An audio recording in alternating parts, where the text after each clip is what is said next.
नमो नमः विद्यार्थियों, हम पढ़ रहे हैं बीए पार्ट थर्ड में संस्कृत विषय। और संस्कृत विषय में पढ़ रहे हैं हम प्रथम प्रश्न पत्र, जिसका नाम है भारतीय दर्शन एवं व्याकरण।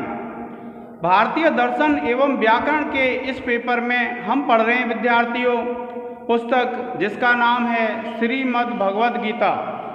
और श्रीमद् भगवद गीता के द्वितीय, तृतीय और चतुर्थ अध्याय हमारे पाठ्यक्रम में निर्धारित हैं।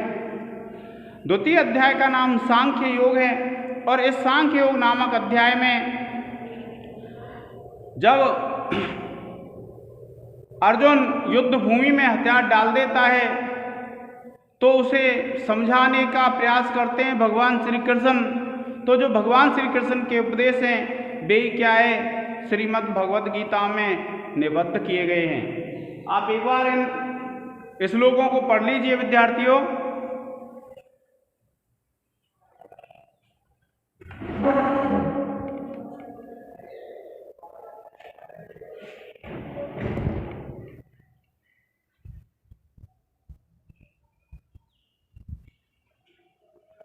देखिए 57वां श्लोक है विद्यार्थियों। 57वां जो श्लोक है वो क्या कहता है, देखिए विद्यार्थियों आप क्या कहता है 57वां श्लोक। भगवान श्री कृष्ण कहते हैं कि यह सर्वत्रानविस्नेह तत्तत् प्राप्य शुभाशुभम न अभिनंदन्ति न द्वेष्टि तस्य प्रज्ञा प्रतिष्ठिता। क्योंकि इससे पहले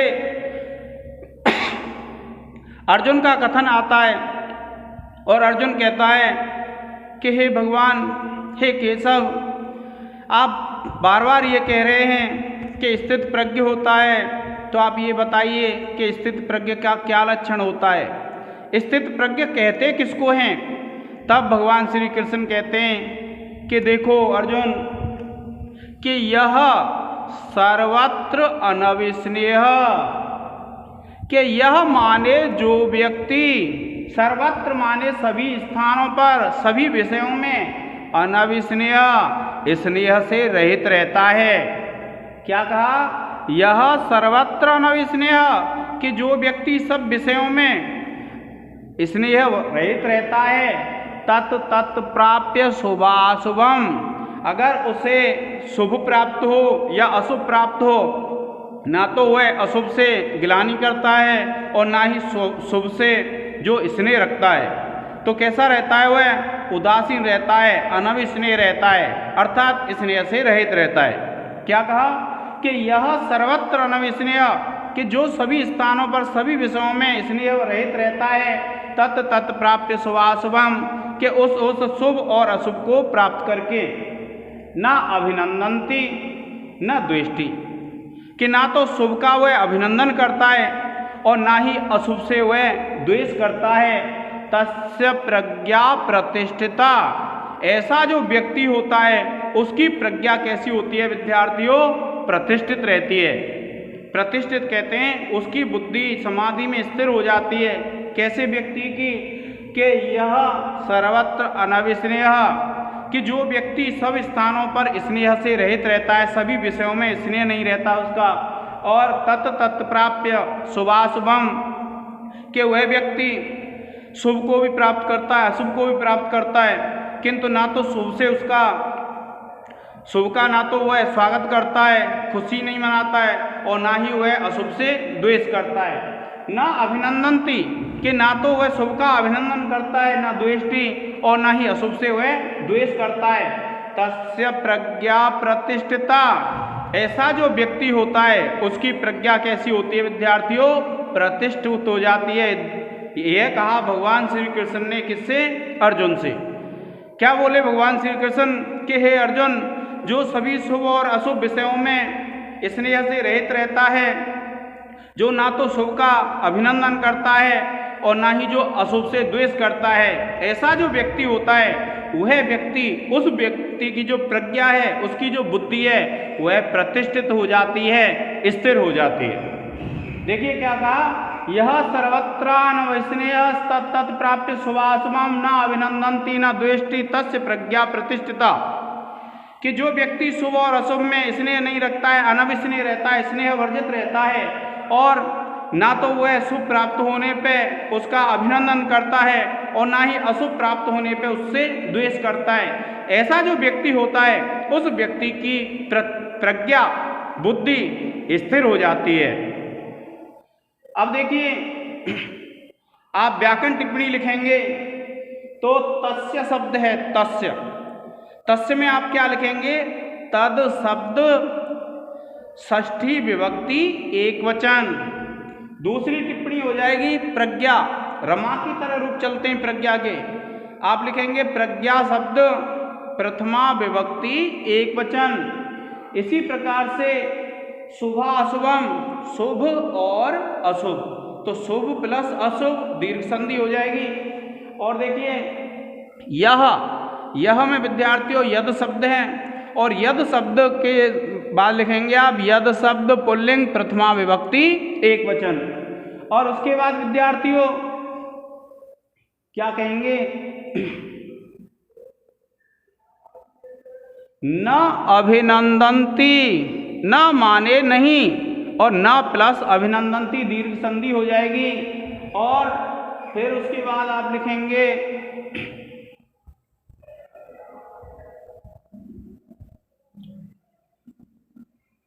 सर्वत्र अनविसर्य प्लस तत्, विसर्ग संधि हो जाएगी विद्यार्थियों। इस प्रकार से आप इसमें व्याकरण टिप्पणी लिख देंगे। अब देखिए दूसरा श्लोक है, क्या कहते हैं भगवान श्री कृष्ण कि यदा संहरते चायम कूर्मो अंगानीव सर्वशः इंद्रियाणि इंद्रियार्थेभ्यः तस्य प्रज्ञा प्रतिष्ठिता। कि स्थित प्रज्ञ कौन होता है, किसकी बुद्धि किसकी प्रज्ञा स्थिर हो सकती है, तो उसके लिए दूसरा बताया भगवान श्री कृष्ण ने। पहले में तो ये बताया था कि शुभ और अशुभ का जो शुभ का अभिनंदन नहीं करता है, अशुभ का जो द्वेष नहीं करता है, और जो सभी विषयों में अनभिस्नेह रहता है, उसको उसकी जो बुद्धि है, उसकी जो प्रज्ञा है वो कैसी हो जाती है? प्रतिष्ठित हो जाती है, स्थिर हो जाती है। दूसरे में कहते हैं देखिए यदा संहरते, यदा माने जब, संहरते समेट लेता है, चायम यह, कूर्मो अंगानीव सर्वशः। कूर्म कहते हैं विद्यार्थियों कछुए को। आपने कछुआ देखा होगा, तो कछुआ ऐसा होता है जब आप उसको टच करेंगे तो उसके मुंह और हाथ जो पैर होते हैं चार, उन पैरों को अंदर समेट लेता है। तो उदाहरण किसका दिया भगवान श्री कृष्ण ने? उदाहरण दिया है कछुए का। तो देखिए क्या कहते हैं, यदा माने जब। भगवान श्री कृष्ण किसको उपदेश दे रहे हैं? भगवान श्री कृष्ण उपदेश दे रहे हैं अर्जुन के लिए। क्या कहते हैं कि यदा जब, संहरते समेट लेता है, चायम यह, कूर्मो अंगानीव सर्वशः। कूर्म अंगानीव, कूर्म कहते हैं कछुआ को, कछुए के अंगों के समान, सर्वशः सभी विषयों से। क्या बताया कि कूर्म जैसे कछुआ होता है, और कछुआ का क्या विषय होता है? कछुआ अपने सभी अंगों को, उसके अंग जो शरीर से बाहर निकले रहते हैं उनको समेट लेता है। उसी प्रकार से जो व्यक्ति सभी इंद्रियों को विषयों से रोक लेता है। देखिए क्या कहते हैं, इंद्रियाणि इंद्रियार्थेभ्यः, कि इंद्रियाणि इंद्रियों को, इंद्रिय अर्थेभ्यः इंद्रियों के अर्थों से। क्या बताया कि जब अयम माने यह, कोई भी व्यक्ति, कि यह जब कछुए के अंगों के समान सभी विषयों से, सभी ओर से जब इंद्रियों को इंद्रियों के अर्थों से रोक लेता है, तदा तब तस्य प्रज्ञा प्रतिष्ठिता, ऐसे व्यक्ति की बुद्धि स्थिर हो जाती है। क्या कहा विद्यार्थियों भगवान श्री कृष्ण ने अर्जुन से? कि भगवान श्री कृष्ण बोले कि जैसे कछुआ होता है, और कछुआ क्या करता है कि अपने शरीर के सभी अंगों को समेट के अंदर समेट लेता है, उसी प्रकार से जो व्यक्ति अपनी इंद्रियों को, आप जानते हैं इंद्रियां 5 होती हैं, ज्ञान इंद्रियां, और ज्ञान इंद्रियों के विषय भी 5 होते हैं। जैसे मान लीजिए त्वचा है, त्वक, त्वक का विषय क्या होता है? स्पर्श। नेत्र है, नेत्र का विषय होता है रूप। जिह्वा है, जिह्वा का अर्थ होता है रस। इसी प्रकार से विद्यार्थियों नासिका है, इसका होता है गंध। और कर्ण है कान, कान श्रोत्र भी बोलते हैं, इसका जो विषय होता है वह क्या होता है? शब्द। तो इन्होंने क्या बताया भगवान श्री कृष्ण ने कि इंद्रियाणि इंद्रियार्थेभ्यः, कि जो व्यक्ति अपनी इंद्रियों को इंद्रियों के अर्थों से उसी प्रकार जब समेट लेता है, नियंत्रण में कर लेता है, जिस प्रकार से एक कछुआ अपने अंगों को अपने अंदर समेट लेता है, उस तस्य माने उस व्यक्ति की प्रज्ञा प्रतिष्ठिता, उसकी बुद्धि कैसी हो जाती है? प्रतिष्ठित हो जाती है। क्या कहा भगवान श्री कृष्ण ने कि हे अर्जुन, जो व्यक्ति जब अपनी इंद्रियों को इंद्रियों के अर्थों से उसी प्रकार समेट लेता है जिस प्रकार कछुआ अपने अंगों को समेट लेता है, तो तस्य प्रज्ञा प्रतिष्ठिता, ऐसे व्यक्ति की बुद्धि कैसी हो जाती है? स्थिर हो जाती है। आगे होगा आपके समझ में। तो देखिए चायम दीर्घ संधि हो जाएगी विद्यार्थियों, च प्लस अयम, एक व्याकरण टिप्पणी। देखो कूर्मो अंगानीव, यहां हो जाएगी विद्यार्थियों पूर्व रूप संधि। और फिर देखिए इंद्रियाणि इंद्रियार्थेभ्यः, के इंद्रियाणि इंद्रियार्थेभ्यः, यहां दीर्घ संधि हो जाएगी इंद्रियाणि प्लस इंद्रियार्थेभ्यः। और इसमें विद्यार्थियों प्रज्ञा आप लिख देंगे, प्रज्ञा शब्द है प्रथमा विभक्ति एक वचन। इंद्रियार्थेभ्यः प्लस तस्य, यहां विसर्ग संधि हो जाएगी विद्यार्थियों। और देखिए अंगानी, यहां भी दीर्घ संधि हो जाएगी अंगानी प्लस एव। तो इस प्रकार से आप इसको लिख लेंगे।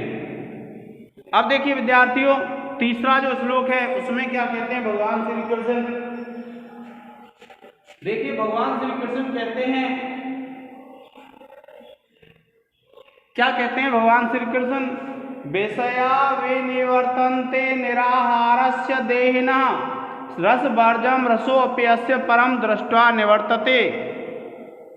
देखिए क्या कहा, विषया विनिवर्तन्ते निराहारस्य देहिनः। देहिनः कहते हैं विद्यार्थियों जो देही होता है, जिसने शरीर धारण कर रखा है। तो विषया विनिवर्तन्ते, जो विषय हैं वे रुक जाते हैं। निराहारस्य देहिनः, निराहारस्य देहिनः, जो देही आहार नहीं करता है तो उसके विषय छूट जाते हैं। क्या कहा कि जो विषय छूट जाते हैं, क्या कहा? विषया विनिवर्तन्ते, विषय छूट जाते हैं। निराहारस्य देहिनः, निराहारस्य, जो आहार नहीं करता है ऐसा जो देही होता है उसके विषय छूट जाते हैं। कब? जब वह व्यक्ति आहार नहीं करता है। जैसे मान लीजिए किसी व्यक्ति को रसगुल्ला खाने का शौक है और वो रसगुल्ला खाता है, तो उसके मुंह में, उसके मन में उस रसगुल्ला का स्वाद तो विद्यमान रहता है। और अगर वो रसगुल्ला नहीं खाएगा तो रसगुल्ला खाना तो छूट गया, तो उसका विषय तो छूट गया। तो क्या कहा कि विषया विनिवर्तन्ते, विषय छूट जाते हैं। निराहारस्य देहिनः, जो देही, जो शरीर धारण करने वाला जब किसी विषय का आहार नहीं करता है, विषय का भोग नहीं करता है, तो उसका विषय छूट जाता है। कैसे? जैसे मान लीजिए किसी व्यक्ति के हृदय में नेत्र के द्वारा किसी रूप को देखने की चाहत होती है, वह उस रूप को प्रतिदिन देखता है और उस रूप को जब देखता है तो अगर उस रूप को नहीं देखे तो विषय तो छूट गया, किंतु रसवर्जम, उसके रस को छोड़ करके, क्योंकि उसका जो आकर्षण है वो तो उसके हृदय में विद्यमान है। तो उन्होंने क्या कहा भगवान श्री कृष्ण ने कि अगर कोई देही व्यक्ति, कोई देही अगर किसी विषय का आहार नहीं करे, किसी विषय का भोग नहीं करे तो उसका विषय छूट जाता है रस वर्जम, रस को छोड़ करके, किंतु उसका रस नहीं छूटता है विद्यार्थियों। जैसे किसी को मान लीजिए मदिरा पान की आदत है, तो अगर वह चाहेगा तो मदिरा तो छूट जाएगी, लेकिन जो मदिरा का रस है, स्वाद है, वो तो उसके हृदय में विद्यमान रहता है। तो क्या कहता है कि विषया विनिवर्तन्ते निराहारस्य देहिना, कि जो बिना आहार, जो देही आहार नहीं करता है किसी विषय का तो विषय छूट जाता है रस वर्जम, लेकिन उसका रस नहीं छूटता। उसका कैसा स्वाद था यह स्वाद नहीं दूर होता है। और रसोपि अस्य, और उस विषय का जो आस्वादन किया था उसका जो रस है परम दृष्ट्वा विनिवर्तते, परम दृष्ट्वा निवर्तते, परम परमात्मा परम ब्रह्म को देख करके निवर्तते, छूट जाता है। क्या कहा भगवान श्री कृष्ण ने अर्जुन से कि हे अर्जुन, विषया विनिवर्तन्ते निराहारस्य देहिनः, कि जो देही होता है वह अगर किसी विषय का भोग नहीं करता है तो वह विषय छूट जाता है रस वर्जम, रस को छोड़ करके, क्योंकि उस विषय का जब उसने पहले भोग किया है तो वह रस तो उसके हृदय में विद्यमान है।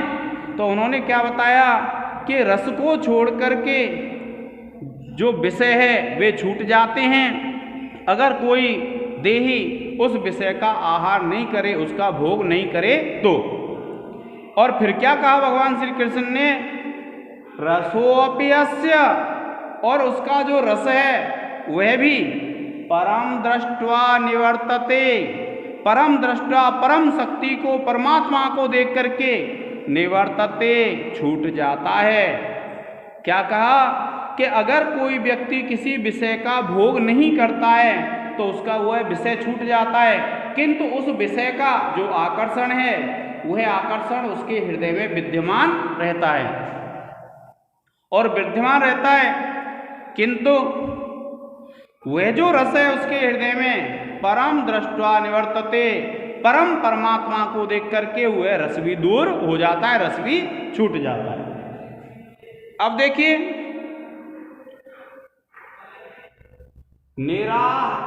देखिए आप लिखेंगे रसो अपि अस्य, कि यहां तो हो जाएगा विद्यार्थियों पूर्व रूप रसो प्लस अपि, और अपि प्लस अस्य यहां हो जाएगी यण संधि, यहां हो जाएगी पूर्व रूप संधि।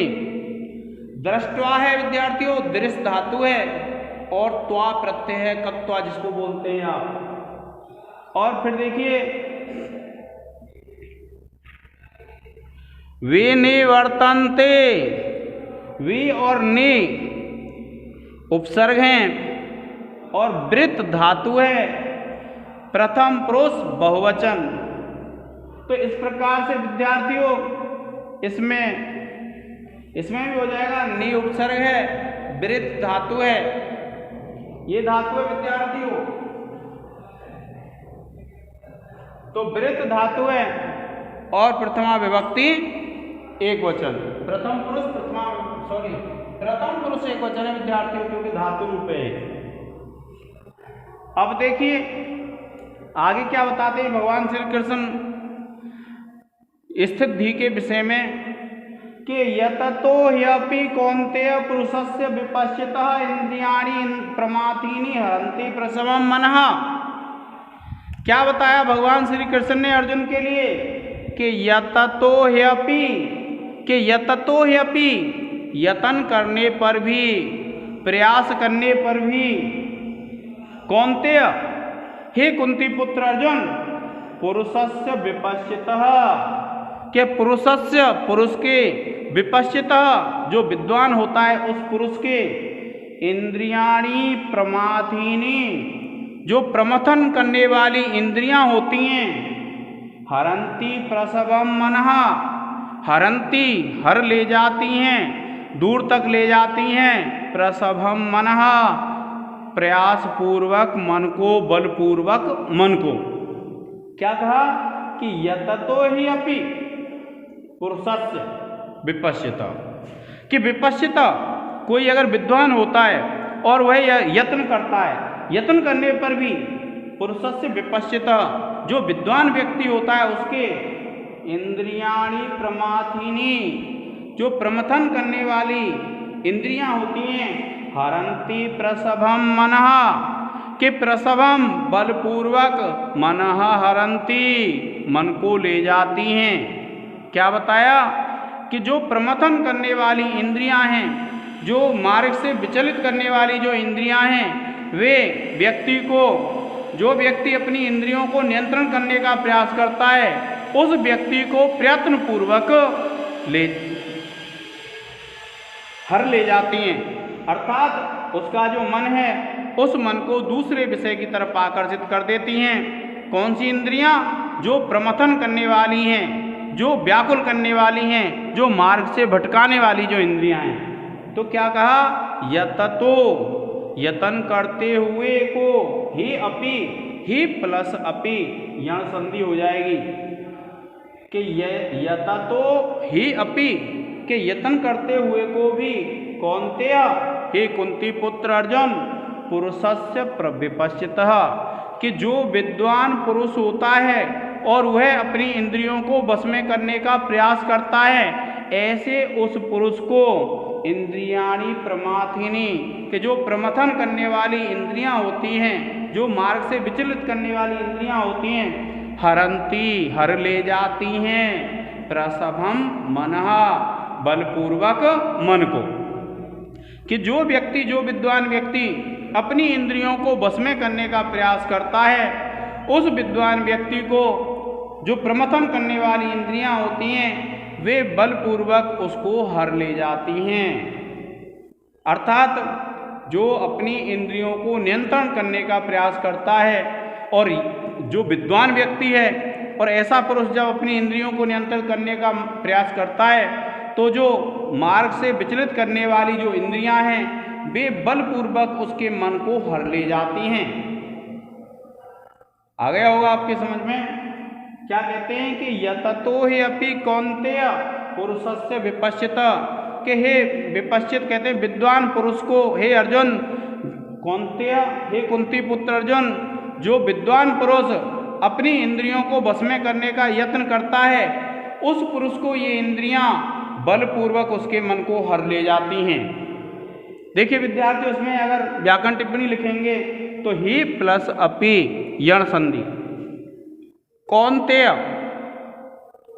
आप लिखेंगे कौन्तेय शब्द है संबोधन एक वचन पुरुषस्य आप लिखेंगे पुरुष शब्द है षष्ठी विभक्ति एक वचन हरंती है ये जो हरंती है विद्यार्थियों इसमें आप लिखेंगे हिरी धातु क्या लिखेंगे हिरी धातु लट लकार प्रथम पुरुष बहुवचन और इंद्रियाणि इंद्रियाणि इंद्रिय शब्द है प्रथमा विभक्ति बहुवचन।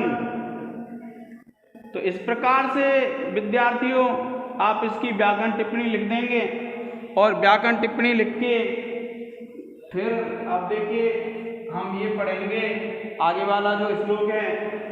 तो क्या कहते हैं भगवान श्री कृष्ण स्थित प्रज्ञ का लक्षण बताते हुए अर्जुन को कि तानि सर्वाणि संयम्य युक्त आसीत मत्परः बसेहि यस्य इंद्रियाणि तस्य प्रज्ञा प्रतिष्ठिता। देखिए क्या कहते हैं भगवान श्री कृष्ण के तानि सर्वाणि संयम्य। क्या कहा भगवान श्री कृष्ण ने कि तानि सर्वाणि संयम्य कि तानी माने उनको, सर्वाणी माने सबको, संयम्य संयम में करके, नियंत्रण में करके, युक्त आसीत युक्त हो जाओ, योग से युक्त हो जाओ, मत परह और मुझे परायण करो, अर्थात मेरे शरण में आ जाओ। और वसे ही यस्य इंद्रियाणि, कि वसे ही यस्य इंद्रियाणि, जिसकी वश में इंद्रियां होती हैं, तस्य प्रज्ञा प्रतिष्ठिता, उस व्यक्ति की जो प्रज्ञा है वो कैसी होती है? प्रतिष्ठित होती है, स्थिर होती है। क्या कहा विद्यार्थियों? कि तानी सर्वाणी, कि तानी उनको,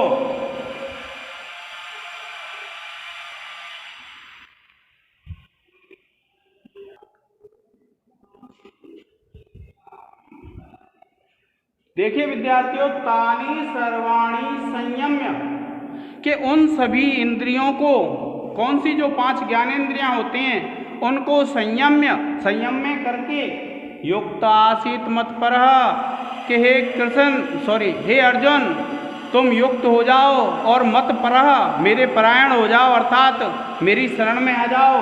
और बसे ही यस्य इंद्रियाणि, और जिस व्यक्ति के बस में इंद्रियां होती हैं, तस्य प्रज्ञा प्रतिष्ठिता, उस व्यक्ति की जो प्रज्ञा है, उसकी जो बुद्धि है, वो कैसी होती है? प्रतिष्ठित होती है। क्या कहा? कि उन सब इंद्रियों को, भगवान श्री कृष्ण कह रहे हैं अर्जुन से कि हे अर्जुन, तुम उन सब इंद्रियों को बस में करके मेरी शरण में आ जाओ। और जिस व्यक्ति के इंद्रियां बस में होती हैं, उस व्यक्ति की प्रज्ञा प्रतिष्ठित होती है, उस व्यक्ति की प्रज्ञा स्थिर होती है। अब देखिए, इसकी जब व्याकरण टिप्पणी लिखेंगे आप, तो व्याकरण टिप्पणी में लिख देंगे आप तस्य, तद शब्द है विद्यार्थियों षष्ठी विभक्ति एक वचन। प्रज्ञा, प्रज्ञा में लिख देंगे आप प्रज्ञा शब्द प्रथमा विभक्ति एक वचन। और देखिए वसे, वस शब्द सप्तमी विभक्ति एक वचन। यस्य इंद्रियाणि, यस्य प्लस इंद्रियाणि गुण संधि। और तानी, तानी आपने पढ़ा है तत् ते तानी, तद शब्द है, तद शब्द है नपुंसकलिंग प्रथमा विभक्ति बहुवचन। और ऐसे ही सर्वाणी हो जाएगा, सर्व शब्द है प्रथमा विभक्ति बहुवचन, सॉरी द्वितीय बहुवचन है विद्यार्थियों इन दोनों में, इसमें भी द्वितीय बहुवचन है, इसमें भी द्वितीय बहुवचन है। तो इस प्रकार से विद्यार्थियों यह आपके व्याख्या पूर्ण हो जाती हैं। और अब हम पढ़ेंगे जो 5 प्रश्न होते हैं हमारे, उनके विषय में। देखिए पहला प्रश्न है,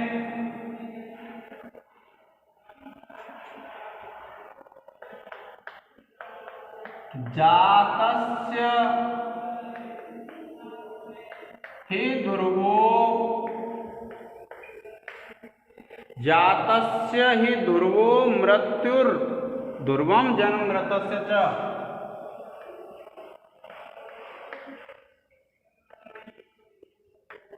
ध्रुवम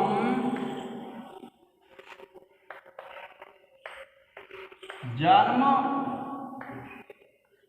मृतस्य च। और इसमें लिखना है आपको कि का अर्थ लिखिए।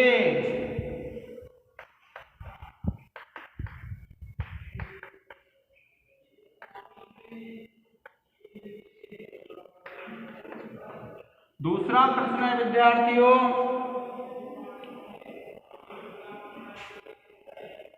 क्षत्रिय का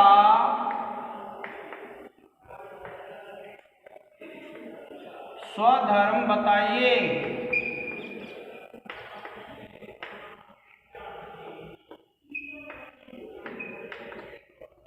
और तीसरा प्रश्न है विद्यार्थियों,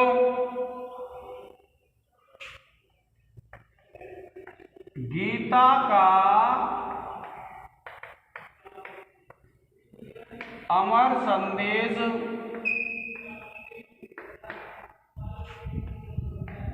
क्या है?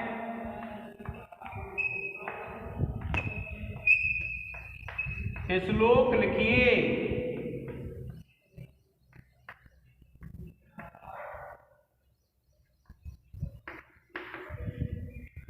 चौथा प्रश्न है विद्यार्थियों, समत्वम योग उच्यते।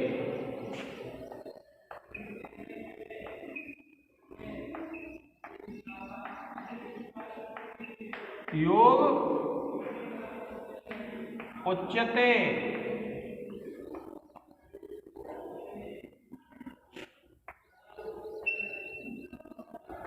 उक्ति की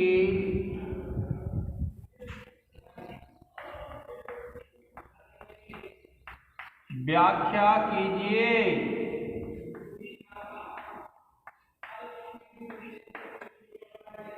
और उसके बाद है विद्यार्थियों, एवं उक्त्वा ऋषिकेशम गुणाकेशः।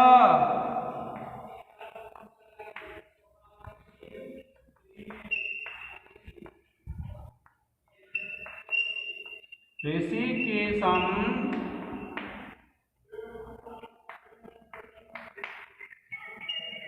गुणाकेशः परंतप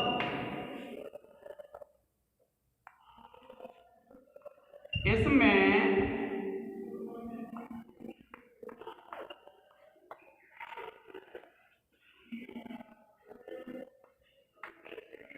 ऋषिकेश गुणाकेश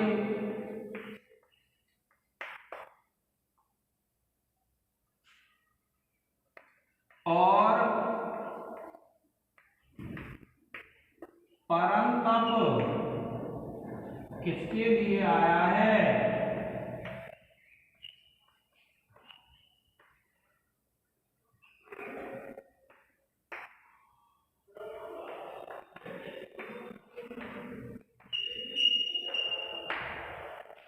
प्रिय विद्यार्थियों, देखिए पहला प्रश्न है हमारा कि जातस्य ही ध्रुवो मृत्यु ध्रुवम जन्म मृत्यु ध्रुवम जन्म मृतस्य च का अर्थ लिखिए। दूसरा प्रश्न है विद्यार्थियों, क्षत्रिय का स्वधर्म बताइए। तीसरा प्रश्न है, गीता का अमर संदेश क्या है? श्लोक लिखिए। चौथा प्रश्न है, समत्वम योग उच्यते उक्ति की व्याख्या कीजिए। और पांचवा है, एवं उक्त्वा ऋषिकेशम गुणाकेश परंतप, इसमें ऋषिकेश गुणाकेश और परंतप किसके लिए आया है? प्रिय विद्यार्थियों, आज के इस लेक्चर में इतना ही। धन्यवाद।